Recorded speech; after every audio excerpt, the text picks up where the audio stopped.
అనగనగా అది ఒక అందమైన అడవి. ఆ అడవిలో చాలా రకాల జంతువులు నివసిస్తూ ఉండేవి. ఆ అడవిలో వేట ఎప్పుడూ కొనసాగుతూ ఉండేది. అది దట్టమైన అడవి కావడం వల్ల రకరకాల జంతువులను వేటగాళ్ళు బలపన్ని బంధిస్తూ ఉండేవారు. ఇలా ఒకరోజు హరిణి, తరుణి అనే 2 కుందేలు పిల్లలు ఉండేవి. అవి చాలా హుషారుగా ఉండేవి.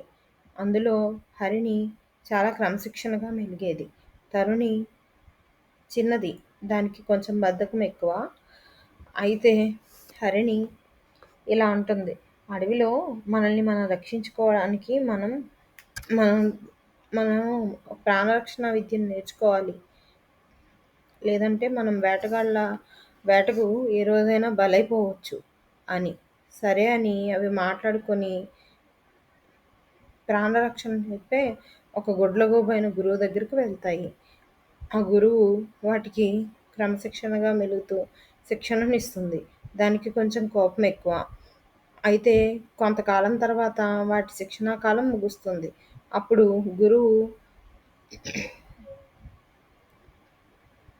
గురువు దగ్గరికి వెళ్ళి అవి ఇలా అంటాయి. గురువుగారు, మీరు మమ్మల్ని మేము ఎలా కాపాడుకోవాలో మంచి శిక్షణనిచ్చారు. మీకు ధన్యవాదాలు అని కృతజ్ఞతలు చెప్తాయి. అయితే అది విన్న గురువైన గుడ్లగూబ ఇలా అంటుంది.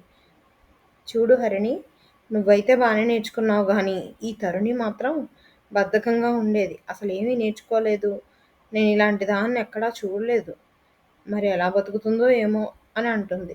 అది విన్న హరిణి ఆలోచిస్తూ ఉంటుంది. ఇలా కొన్నాళ్ళు గడుస్తాయి. తర్వాత ఒకరోజు తరుణి అడవిలో మేత మేస్తూ హుషారుగా ఆడుకుంటూ ఉండగా వేటగాడు పన్నిన వలకి చిక్కుతుంది. అది తన ప్రాణాలను తానే ప్రమాదకరమైన పరిస్థితుల్లో పెట్టుకుంది. క్రమశిక్షణగా మెలిగి ఉంటే అది కూడా సరైన శిక్షణ పొంది ఉండేది అని దాని మరణ వార్త విన్న గురువు తరుణి గురించి హరిణికి చెప్తాడు. అది విని హరిణి దీనంగా బాధపడుతూ ఉంటుంది. విన్నారుగా పిల్లలు, గురువు చెప్పేది వినాలి. ఇదే ఈ కథలోని నీతి. ఉంటాను. ఈ కథ మీకు నచ్చితే నా ఛానల్ని సబ్స్క్రైబ్ చేసి, లైక్ చేసి, షేర్ చేయండి.